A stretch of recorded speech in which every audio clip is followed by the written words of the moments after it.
Hello, everyone, and welcome to the first ever Halborn DLT Security webinar. My name is Piotr, and I'm happy to co-host this series with you.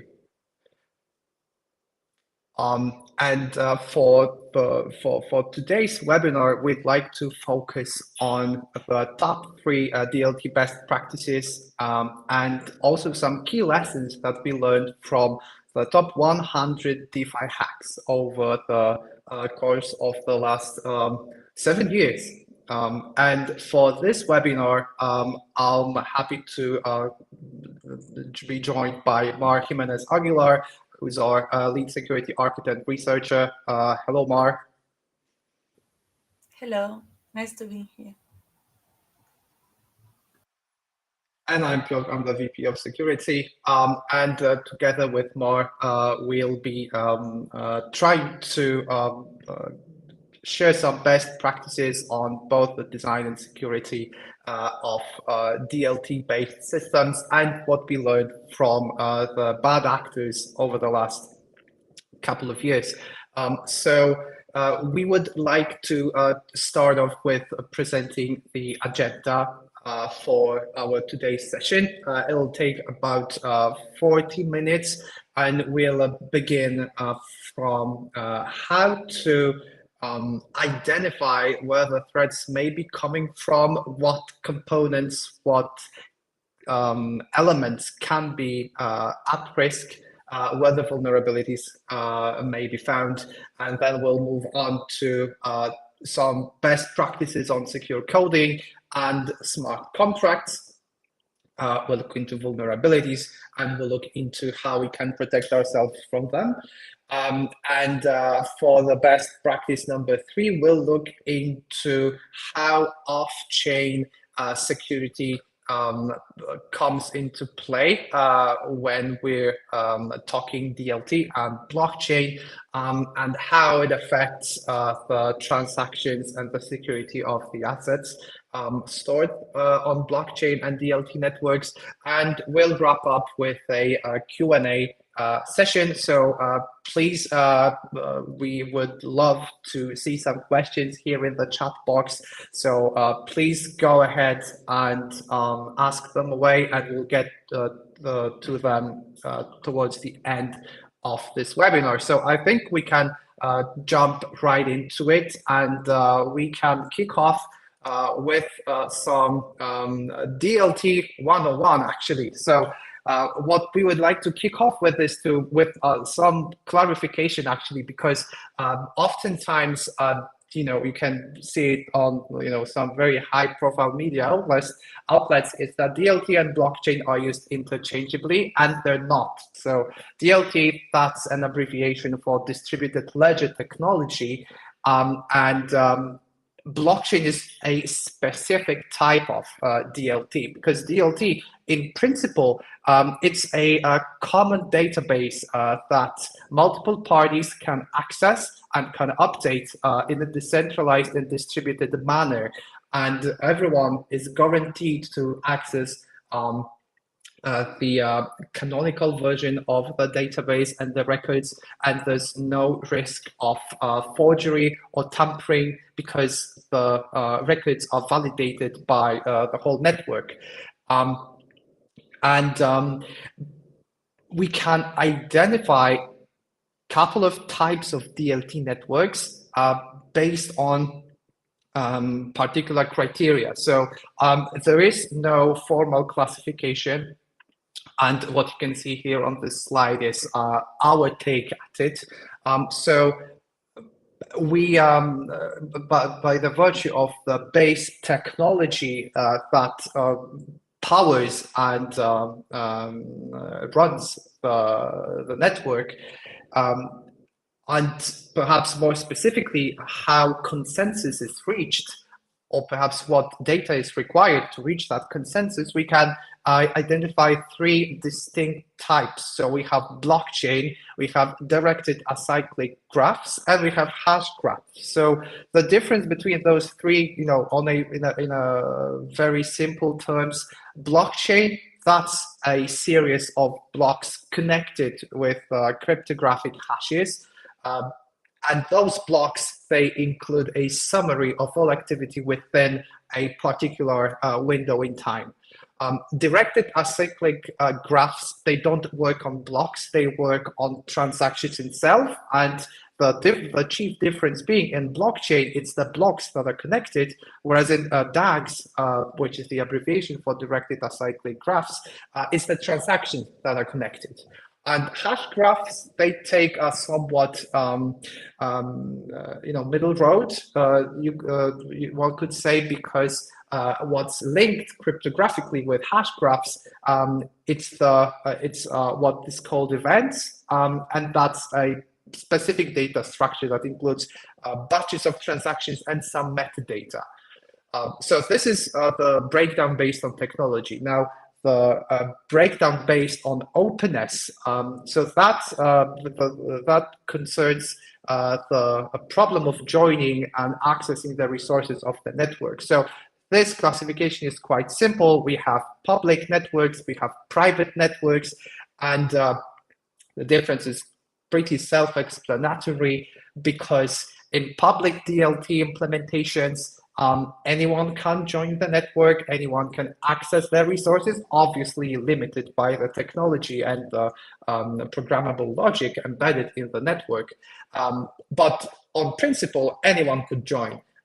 For private, however, there's a central authority that hands out this access to participants that can limit or revoke this access altogether, and it decides whether or not to allocate particular resources to particular parties within that network. So it's a centrally controlled system. Public is fully permissionless. So the key takeaway from this is DLT does not equal blockchain,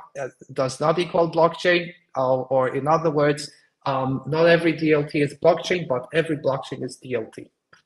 Now that we have the baseline, let's look at where the dangers can come from.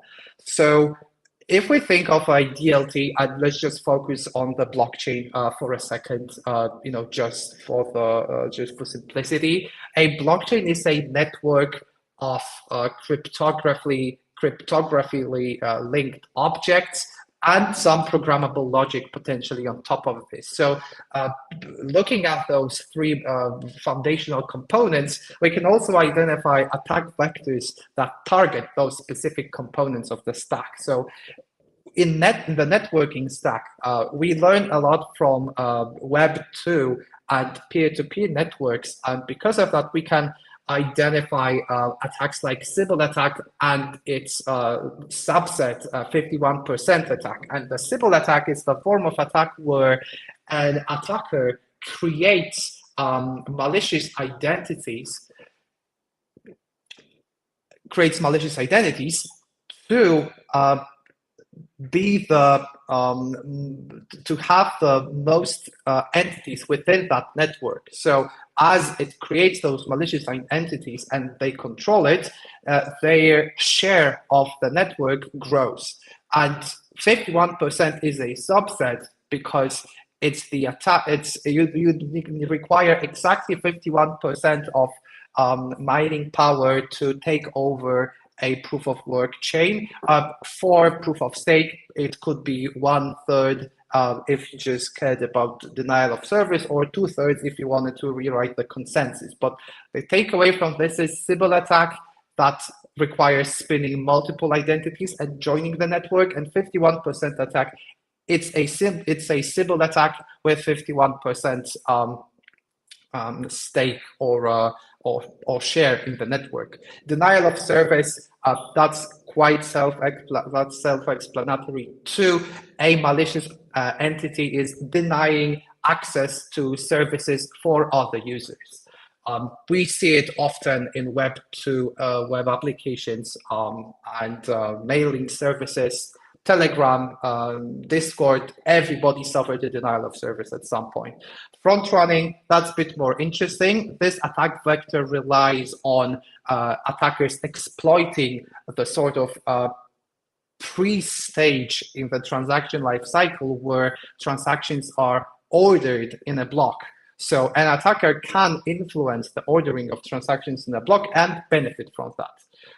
Now, cryptography, that's the party piece in DLT blockchain, definitely.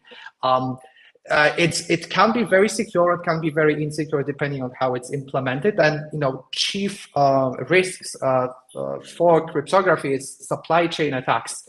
Say your hardware or your software can be vulnerable. Potentially, you're not using secure infrastructure to perform cryptographic operations, and then social engineering, someone can just scam you or phish the private keys out of you, and technology can do little to stop them. For smart contracts, I will be happy to hand the mic over to Mar in a sec to cover this in a bit more detail, but the bugs and vulnerabilities in smart contracts are essentially bugs and vulnerabilities in software, and those can be specific to the language and to the network they are run on. Some highlights how you can identify them. So as soon as you start trying to involve security in the design of your product, in the design of your service, have someone with security mindset help you advise on the roadmap and on the product. Potentially, let's involve third-party security experts. Those are impartial. They will have no bias looking at your product. You should have monitoring systems in place. You should definitely pay attention to what your network is doing. And if things go wrong, you should be ready to address them and to counteract the attackers. For risk management, you have to be knowledgeable. You have to understand the risks. You have to understand what potential risks out there. You should limit who can access what with access control list and with segregation of duties. There should be no overlap with who does what. And again, if things go wrong, you should have some backup you would rely on in case your primary infrastructure goes down.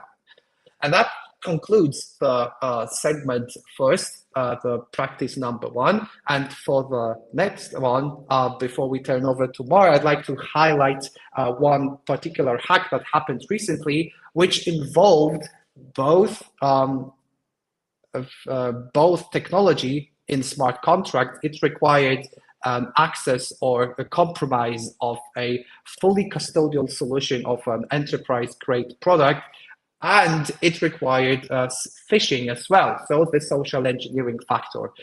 We actually published a blog post on this very hack, so we would very much like to invite you to look at how it was not a $235 hack, it was $235 million hack. And you can read more about that in the blog post that will be posting in the channel for you to follow.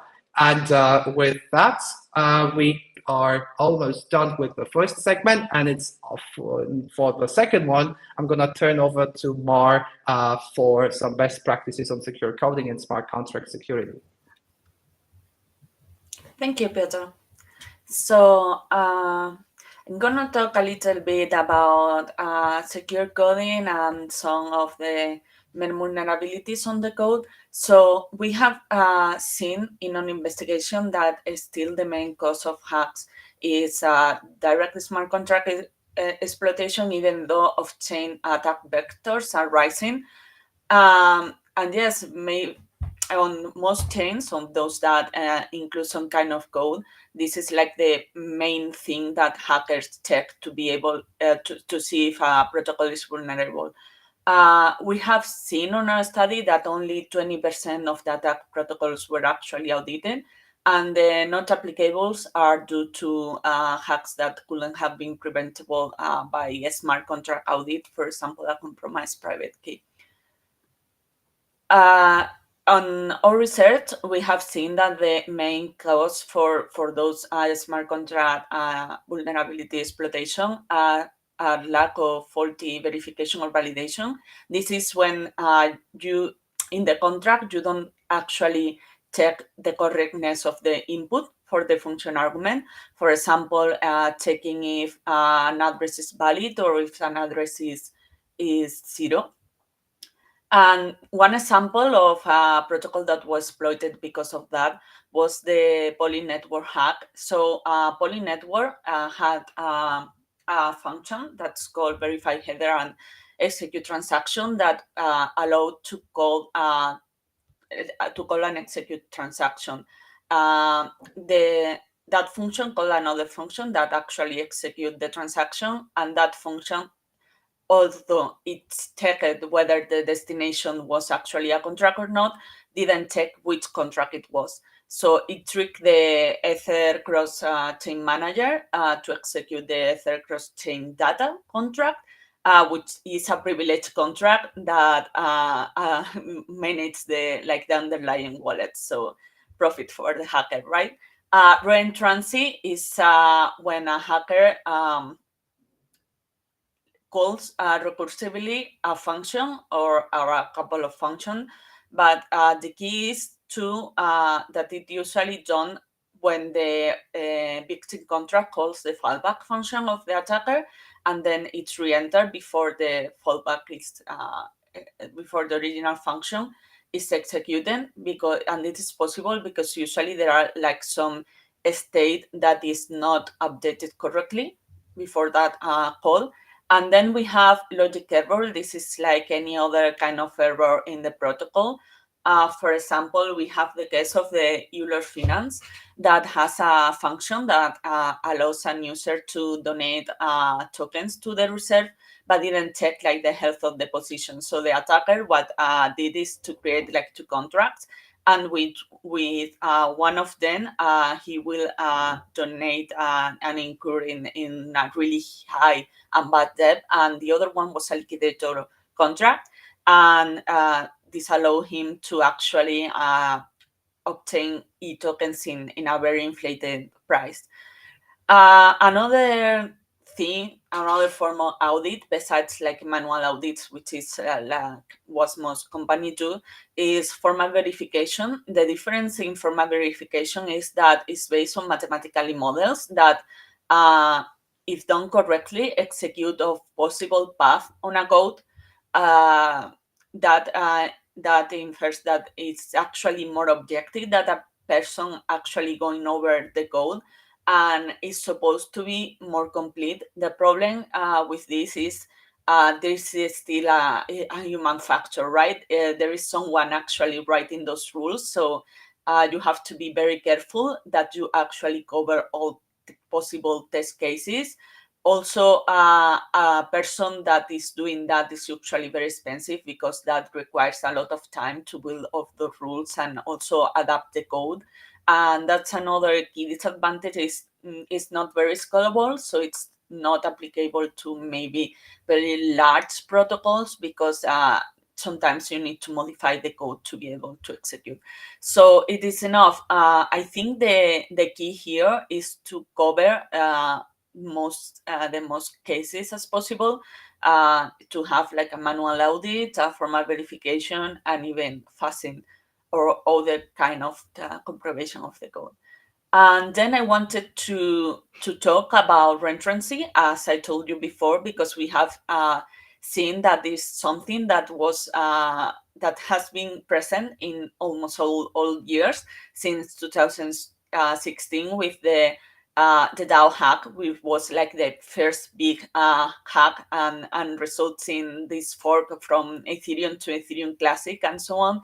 So this is like the basic type of reentrancy, which is a single function reentrancy. Why it's a single function reentrancy? If you see the diagram, the attacker only interacts with one function, that is split DAO. A split DAO, which was to create a new DAO, and it will send like the rewards and the ether to that new DAO, and that function will call withdraw reward for and then pay out, and the payout function will be the one that call actually the fallback function of the attacker. And this was possible because all this balance and update on the Ether and rewards was done after that payout call. So the attacker will able to call again a split DAO without that change on the state. So for the contract, he wouldn't have received anything, but he would indeed receive tokens. One most recent case is actually the Minterest hack, which is a combination of price manipulation and cross-fractured reentrancy. And it can be seen in the way that there's two main functions that the hacker actually interact, which is the flash loan function and the Leonard USD function. The way this hack was done was the hacker took two flash loan, an initial very big flash loan of 4 million, and then another from the protocol of 300K. What he did is to took this second flash loan to destabilize or manipulate the price of the M tokens, and then with the initial quantity, the 4 million, we'll call the Lineage SDY token, but the price wouldn't be actually correct, right? Because he took a previous flash loan. And he will actually, the protocol will lend him like more M tokens, MUSD tokens that it will correspond. And then he will repay the second flash loan, the protocol one, and redeem those tokens and profits and do it again. Take the flash loan and over and over. And with this, we've finished this section, and I'm handing over Piotr for the part 3 of the best practice. Awesome, thank you, Mar. And so for best practice number 3, we would like to have a look at the off-chain components and off-chain security of your technology stack. So why we're even spending our time on that is quite straightforwardly explained by this diagram in here, because we can see that although on-chain attacks, those who target most popularly smart contracts, they still constitute 71% of all blockchain hacks. We see that almost 1 in every 3 hacks is caused by an off-chain attack. And what types of off-chain attacks we can identify, we'll get to that in a moment.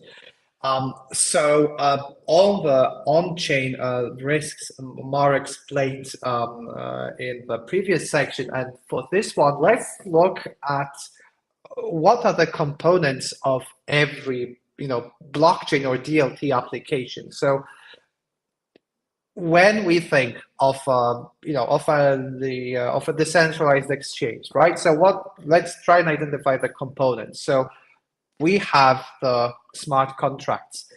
We have some front end. We potentially have some databases indexing user activity. We have some back end potentially too that, well, let's just say it runs the liquidation engine. If it's if we're talking about a perpetuals exchange or a lending borrowing protocol, we definitely have some people that need to operate this application, and I'm talking users, I'm talking managers, administrators, community moderators. There's a bunch. We have some infrastructure, right? So it can be deployed either, in your garage, in a data center, or it can be deployed into cloud. There are some processes around it too. So like there's a process for minting, there's a process for, creating the airdrop snapshot, there's a process for onboarding new users. And if you're smart about your infrastructure and your setup, you need some backup and you need some recovery processes and technology in place. So all those, just kind of putting it into perspective, how, and obviously we have the cryptographic material that is, well, quite frankly, the only thing apart from the network and the programmable logic that gets you access to your tokens, to your coins. So putting it into perspective, just how many components you have to think of on top of your smart contracts would seriously, mandate some investment into the security of all these individual components, because you could potentially ignore the risks coming from front end, but let's remember it's the front end that provides all the parameters to, well, let's face it, most of your users who are not potentially some hardcore degens, but they just like the ethos of decentralized finance, and they like your product, and they like your UI as well, so they want to use it. And in the event someone takes control over your UI, the users may end up sending transactions not to your smart contract, not to the smart contracts affiliated or shortlisted by you. They would end up sending their NFTs, their tokens, their native currency to the attacker, or burning it if the attacker just wanted to have some fun and not really take over the assets. Similarly, if you're running a cloud-based setup for your infrastructure and you forget to pay your AWS account, which can get quite expensive over time, well, Jeff Bezos can pull a plug, or his accountant, and the whole decentralized protocol, unfortunately, can't operate because the UI is unavailable, the infrastructure is unavailable, and only those of your users who can go and use the blockchain natively, with creating raw transactions and sending them, only those will be able to use that, but that's going to be a fraction of your user base. So for a couple of best practices on key management is the whole technique and approach that puts the security and the availability and the functionalities of a key cryptographic key at its core. Some of the foundational concepts to think on start with functionality. Well, you have to define of what your key management should do. Should it sign? Should it encrypt? Should it also decrypt? You should verify that first. How would the cryptographic material would be stored? In an online environment, in an offline environment, perhaps some clever hybrid of the two. Should you build your own key management system? Do you have the expertise? Do you have the resources? Do you have the know-how? Or should you rather, get your wallet and simply buy a service or a product from a, respected and reputable vendor? If you're going cold, how do you ensure that indeed there is this separation, this air gap between the online environment and the offline environment? How is this, if you need to access this offline environment through the air gap, how would you do that? Would you use a thumb drive? Would you use some clever cross-domain communication protocol? There are multiple avenues to explore there. Storage and memory protection. Do you use trusted execution environments? Do you use secure elements? Do you leverage the security components in processors and in memory and in virtual machines as you conduct cryptography operations, as you sign, encrypt or decrypt secrets? What's your backup and recovery process? Are you 100% sure you'll be able to always access your keys and you'll never ever use them? And then if your primary system fails, do you have a backup plan?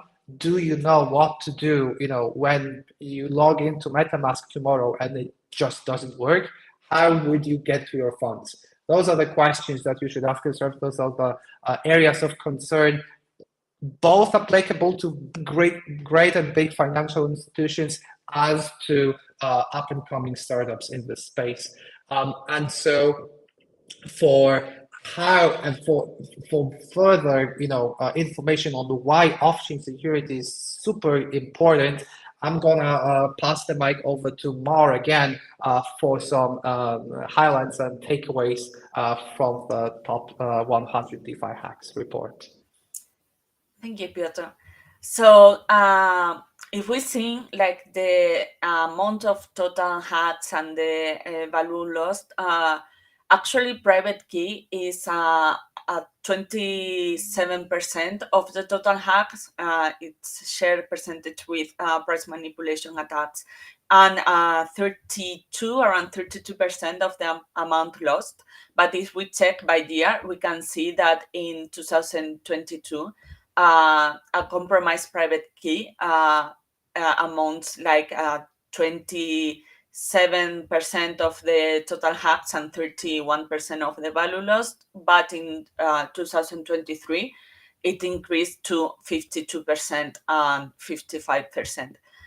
Furthermore, if we check whether there was a higher percentage of hot wallets versus cold wallet, we have seen that mostly all the majority of the hacks were in a hot wallet, being the percentage of the cold wallets only one attack, so hot wallets were around 95%. Likewise, if we check whether there was like a multi-signatory scheme or multi-computational scheme, we have seen that only around 21% actually use some of that. Like in the previous section, I'm gonna talk over like two quick example of a compromised private key. The first one will be the running bridge, which at the time functioned as had like a proof of authority to actually validate deposits and withdraw transaction. It has 9 validators, but to actually approve, there was only necessary a consensus of 5 of them. So the attacker was able to actually compromise 4 of them that was controlled by the Gimenez. And there was another one that was in place for the Axie DAO. That happens because it's an RPC to actually help in a period that there was like a lot of transaction and to ease cost, right? They forgot about that. So that one was also compromised and they were able to hack the whole protocol. And another that's really recent is the Bitcoin hack, although it haven't been confirmed that it's a compromised private key. By official like sources from the protocol, they said that it's an unauthorized leak, and there has also been investigators that have linked how the money has been laundered in a Cambodian like market, like they do with the Lazarus hack. The Lazarus hack is a very group North Korean hacking group that it's been linked to other hacks before that has been due to a compromised private key, like the CoinSpot hack. And then another sample will be the Wasirex hack that Piotr already explained at the first section. And now we are gonna proceed to the Q&A and the top 100 DeFi hacks discussion. Thank you, Mark. So that concludes the best practices section of our webinar. Hope you guys find it informative. And we'll look at the chat now and see what questions you guys posted in the last 30 minutes or so. So I think there are three. So starting from the first one. So there's one key consideration is your hardware vulnerable. Now that's a um, that that's not easy to answer, honestly. So there are some I think common sense practices you could apply as a consumer, not in order not to buy a counterfeit or or a knockoff from Craigslist. So what you would like to do is you would like to go to the official vendor. You would like to make sure that the packaging that is not it wasn't hard. Nobody tampered with it. Pretty much if it looks legit. And always every producer of a hardware wallet would provide you with some form of verification, some way for you to verify if your hardware is an official product. Same goes, except it's way more sophisticated for institutions and for the procurement process for enterprises. Now, you want to vet your vendors, you want to do due diligence on them, both on the processes and the technology. One particular type of documentation that can help you look into the operations and the technology is called a SOC 2 type report. And in this report, you can find quite detailed information on how the organizations operate internally. And other common sense type of top tips we could offer is don't use your hot wallets on shared devices. Don't go, not that anyone does it anymore, but don't go to like a library and open your MetaMask. That's potentially unsafe for various reasons. And try and practice digital hygiene. So remember to not to use, not to send over your secrets over public networks. If you're in Starbucks and you want to quickly, swap your Loki to Shiba Inu, turn on that VPN, potentially hold your assets in, Ledger or Trezor, number of other hardware wallets are available, instead of, relying on a fully hot wallet that is only as secure as, the device that you can potentially leave on the table where you go to the restroom.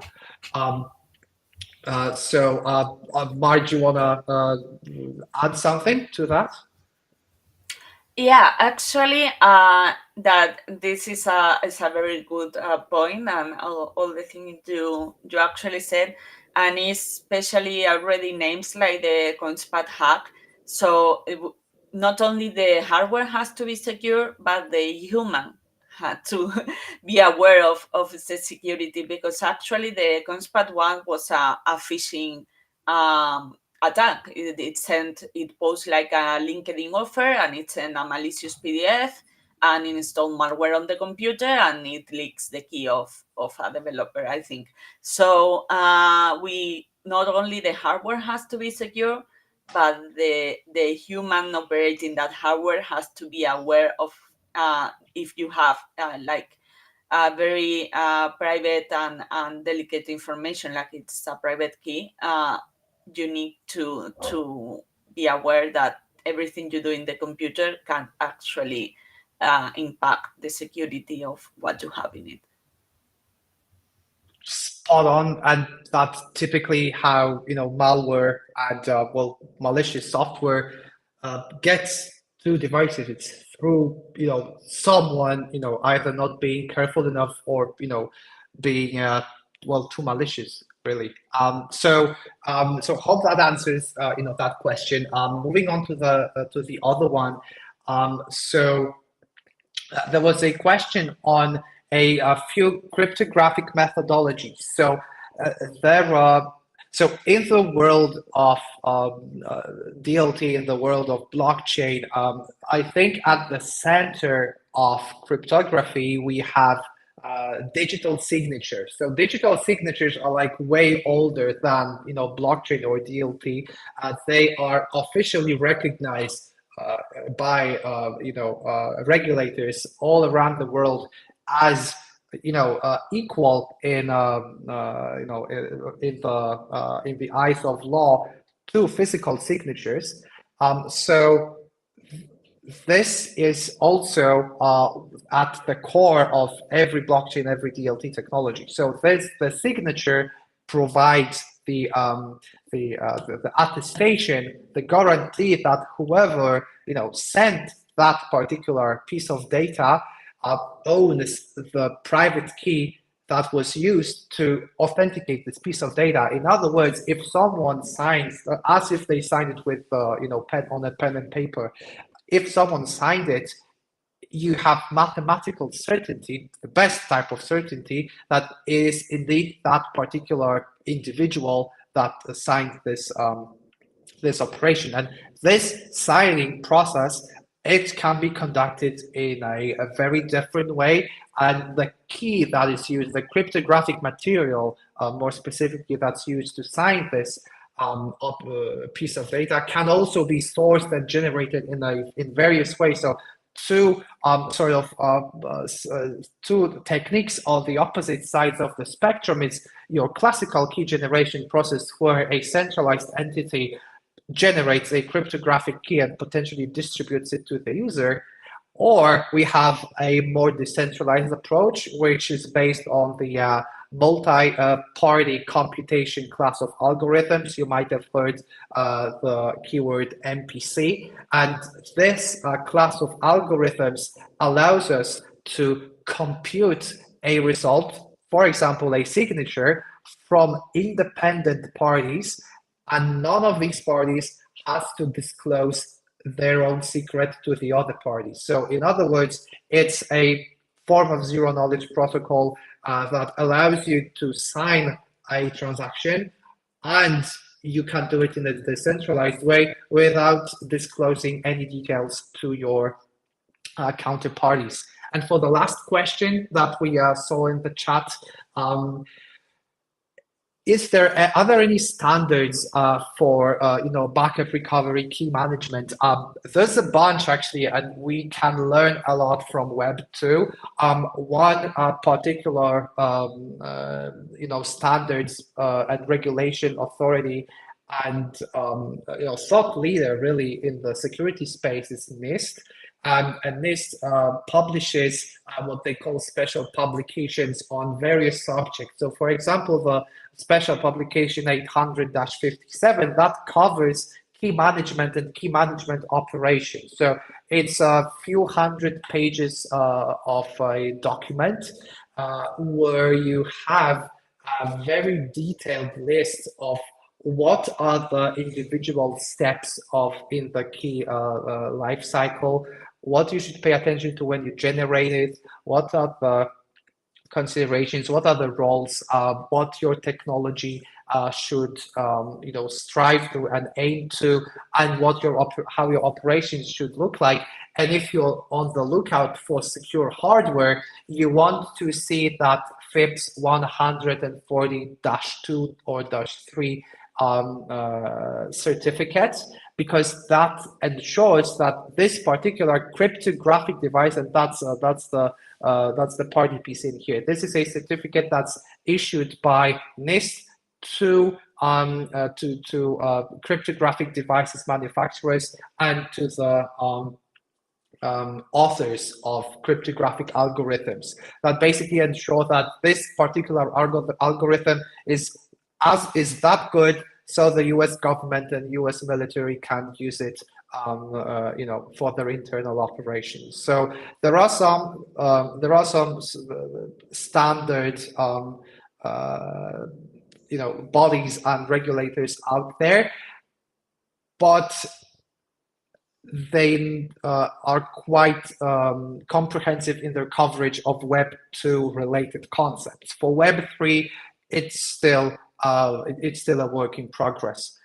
So that'll conclude the Q&A session. So, thanks so much for your active participation in this. And this indeed concludes our webinar as well. And so a couple of call to actions for you. We would love for you guys to go into our website and download the top 100 DeFi hacks report. We have a QR code displayed, so feel free to refer to that. That's only first of our webinars on the subject of DLT and its security. There will be more, so please be on the lookout for those. We'll be in a very similar format to these. You'll hear us on social media when the next one is announced. And we would love to learn from you how we can improve, what we can do to make those better, more informative, more exciting.